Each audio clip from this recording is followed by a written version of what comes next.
Last recording में हमने क्या पढ़ा था? लास्ट रिकॉर्डिंग में हमने पढ़ा था कि सेल क्या होती है, सेल का रिप्रेजेंटेशन कैसे करते हैं, कैथोड पर क्या होता है, रिडक्शन, एनोड पे क्या होता है, ऑक्सीडेशन, इलेक्ट्रोकेमिकल सेल कौन सी होती हैं, इलेक्ट्रोलिटिक सेल कौन सी होती हैं, और सेल रिप्रेजेंटेशन में क्या करते थे, एलएचएस पे क्या होता था, एनोड, जो क्या करता था, ऑक्सीडेशन, बीच में सॉल्ट ब्रिज के दो बड़े बड़े डंडे, और दूसरी तरफ कैथोड होता था जो करता था रिडक्शन, और जो होता था राइट हैंड साइड पर। उसके बाद हमने सेल का ई नोट कैसे निकालते थे, तो ई नोट सेल हम निकालते थे ई नोट एनोड प्लस ई नोट कैथोड से, या फिर सबसे ज़्यादा यूज होने वाला फार्मूला जो एनसीईआरटी में है, ई नोट सेल बराबर ई नोट कैथोड माइनस ई नोट एनोड। एक का एसआरपी हाई होता था, जिसका एसआरपी हाई होगा उसे कैथोड मान लेंगे, जिसका एसआरपी लो होगा उसे एनोड मान लेंगे। अगर सेल का ई नोट निगेटिव आता है तो रिएक्शन नहीं होगी, और ई नोट पॉजिटिव आता है तो रिएक्शन होगी। यहाँ तक पढ़ चुके थे। उसके बाद हमने इलेक्ट्रोकेमिकल सेल क्या होता था पढ़ा था, उसका सेल रिप्रेजेंटेशन किया था। वही एलएचएस पर आपका एनोड होगा, बीच में दो बड़े बड़े डंडे, और आरएचएस की तरफ आपका कैथोड होगा। इलेक्ट्रॉन्स किस तरफ जाएंगे, इलेक्ट्रॉन्स आपके एनोड से कैथोड की तरफ जाते हैं एक्सटर्नल सर्किट में, और इंटरनल सर्किट में आयंस आपके फ्रीली घूमते हैं। सॉल्ट ब्रिज इनमें हेल्प करता है। सॉल्ट ब्रिज कैसा होता है, एगार प्लस इनर्ट इलेक्ट्रोलाइट। अब वो KNO3 माइनस हो सकता है, KCl हो सकता है, KOH हो सकता है, कोई भी हो सकता है, क्वेश्चन पर डिपेंड करता है। उसके बाद हमने कुछ क्वेश्चन किए थे। क्वेश्चन करने के बाद हमने हाफ सेल को भी पढ़ा था। हाफ सेल क्या था, या तो रिडक्शन होगा या तो ऑक्सीडेशन होगा, मतलब या तो कैथोड होगा या तो एनोड होगा, दोनों एक साथ नहीं होंगे। और हाफ सेल किसके लिए, हाइड्रोजन के लिए पढ़ा था। क्यों पढ़ा था, क्योंकि हाइड्रोजन का ई नोट जो होता है, जो इलेक्ट्रोड पोटेंशियल होता है, वो ज़ीरो होता है, तो या तो ऑक्सीडेशन या रिडक्शन एक ही तो बचेगा, इसलिए हमने हाइड्रोजन के लिए हाफ सेल पढ़ा था। उसके बाद हमने इससे जुड़े कुछ एक दो क्वेश्चन किए थे, और लास्ट में हमने फिर से याद किया था कि जिसका ई नोट सबसे कम वो एनोड, और जिसका ई नोट ज़्यादा वो कैथोड मान लेंगे, और ई नोट सेल का फॉर्मूला लगा देंगे। अब आज क्या पढ़ना है, आज हमें पढ़ना है लैटिमर डायग्राम। लैटिमर डायग्राम होता क्या है, अलग अलग ऑक्सीडेशन स्टेट वाले एलिमेंट्स को डिक्रीजिंग ऑक्सीडेशन नंबर सीरीज़ में लिखना। मतलब अब बहुत सारे एलिमेंट्स हैं, इनका अलग अलग ऑक्सीडेशन नंबर है, तो डिक्रीजिंग ऑर्डर मतलब जिसकी ऑक्सीडेशन नंबर सबसे ज़्यादा वो पहले लिखेंगे, उसके बाद उससे कम, उसके बाद उससे कम, समझ गए। अब उसके बाद लैटिमर डायग्राम बनेगा किसके लिए, तो भैया जिसका डिस्प्रॉपोर्शनेशन होगा। क्यों, डिस्प्रॉपोर्शनेशन रिएक्शन हमने पढ़ी थी रेडॉक्स में भी, अलग अलग, जिसमें आपके अलग अलग या विषम दिखेंगे। जैसे हमारा एक क्वेश्चन भी है, BrO4 minus plus BrO3 minus plus HBrO, उसके बाद Br, और इनके सबके इलेक्ट्रोड पोटेंशियल बारी बारी से लिखे हुए हैं। तो हमने क्या लिखा था, हमने लिखा था डिक्रीजिंग ऑर्डर में इनको लिखेंगे।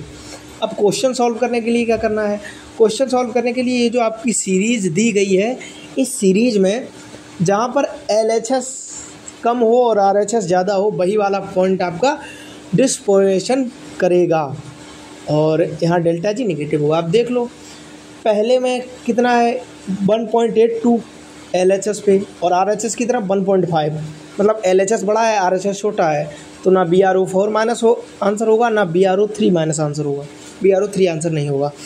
उसके बाद आपने HBrO की तरफ गए तो आपने देखा कि एक कदम पीछे, मतलब LHS पर 1.5 वोल्ट है, एक कदम आगे मतलब RHS पे क्या है 1.595, 1.5 वोल्ट से थोड़ा ज़्यादा है, मतलब यहाँ पर ई नोट RHS ज़्यादा है ई नोट LHS से, मतलब यही आपका आंसर होगा। तो आपका आंसर क्या हो गया, HBrO आपका आंसर हो गया। बस यही नॉर्मल सा टॉपिक है। उसके बाद आप आ जाते हैं गिब्स फ्री एनर्जी पर। गिब्स फ्री एनर्जी या EMF ऑफ सेल, इसके दो फार्मूले हैं, दोनों ही हम पीछे पढ़ चुके हैं। एक हम इक्विलिब्रियम में भी पढ़ चुके थे, उसका भी रिवीजन है। पहला फार्मूला क्या था, -NF ई नोट।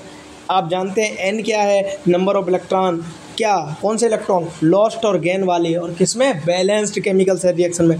बैलेंस्ड रिएक्शन आप खुद ही समझ सकते हैं कि जब रिएक्शन में दोनों तरफ एलिमेंट बराबर हो जाए।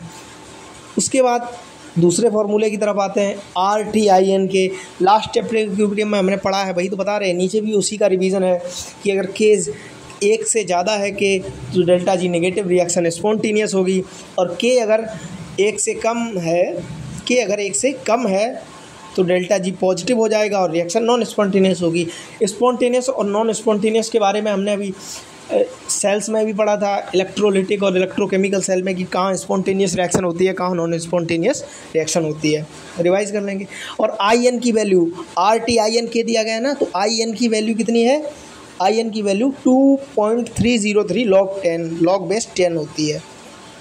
बात खत्म, इतना टॉपिक हम पढ़ चुके हैं। एफ की वैल्यू दुनिया जानती है, 96,500 कूलाम होती है। और ई क्या होता है? SCP, standard electrode potential.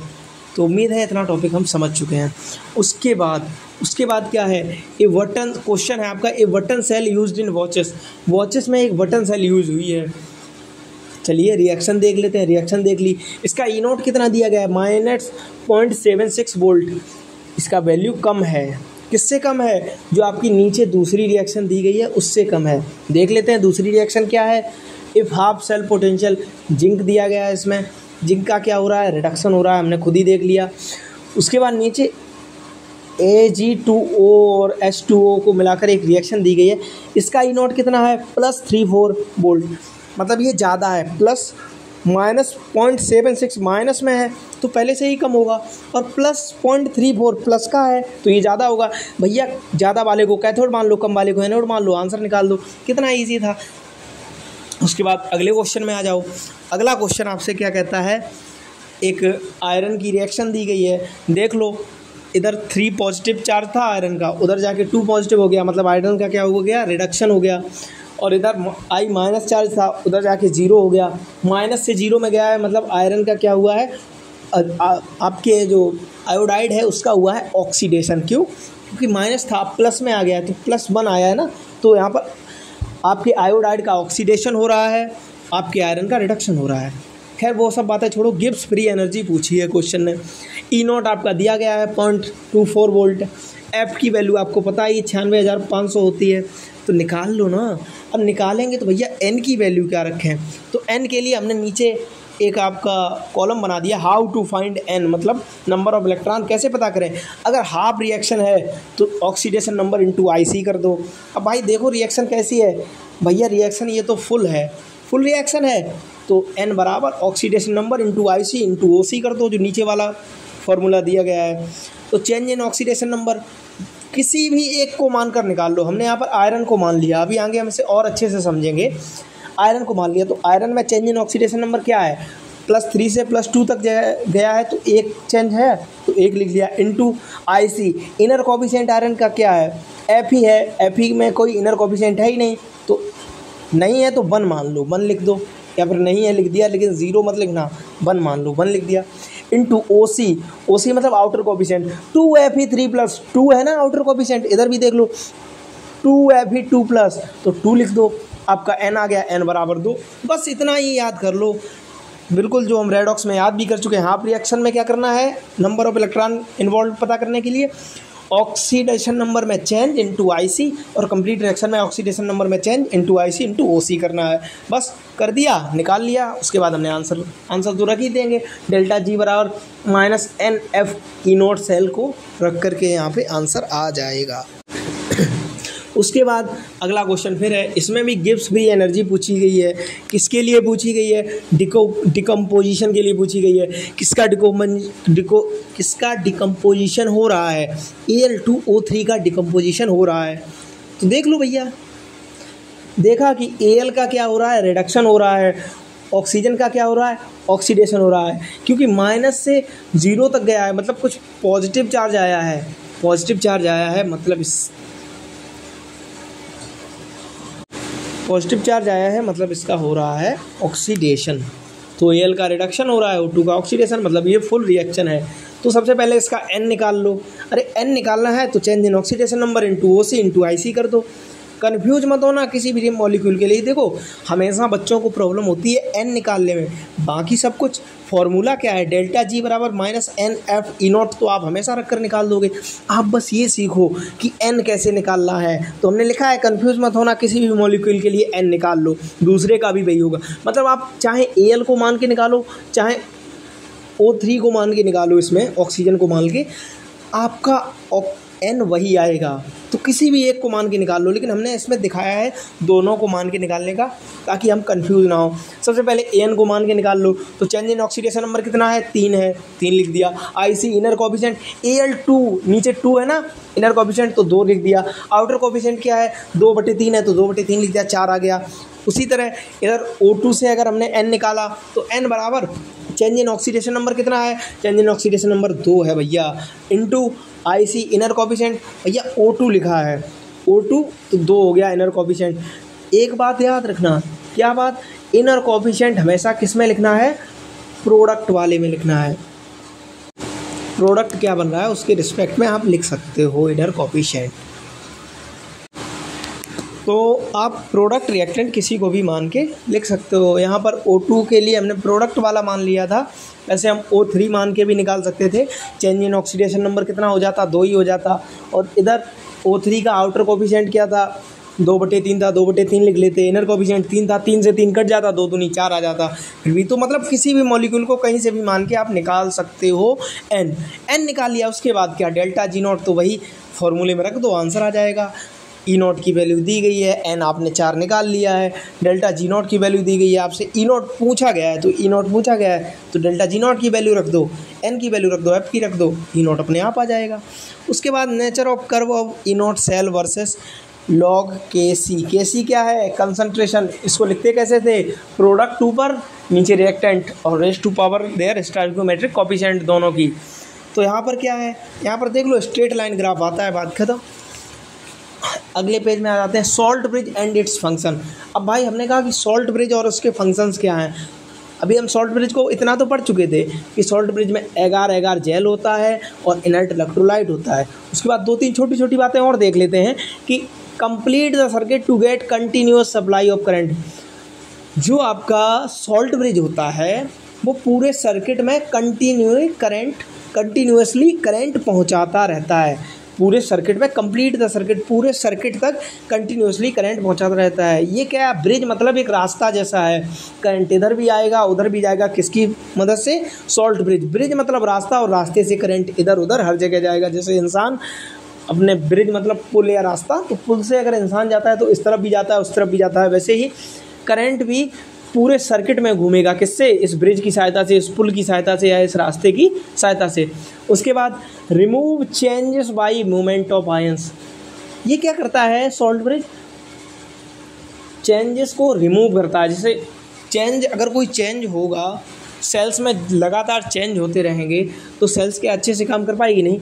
इसलिए जो मूवमेंट ऑफ आयंस होती है ना, आयंस की मूवमेंट के जरिए ये सेल्स में होने वाले चेंजेस को रिमूव करता है, क्योंकि इसके आयंस तो घूमते रहते हैं ना।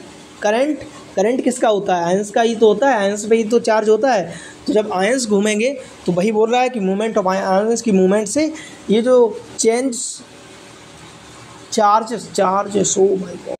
सॉरी इसमें क्या है कि remove charges by movement of ions, ions को रिमूव करता है, चार्जेस, जो आयंस के चार्जेस होते हैं आयंस पर, उनको रिमूव करता है आयंस की मूवमेंट से।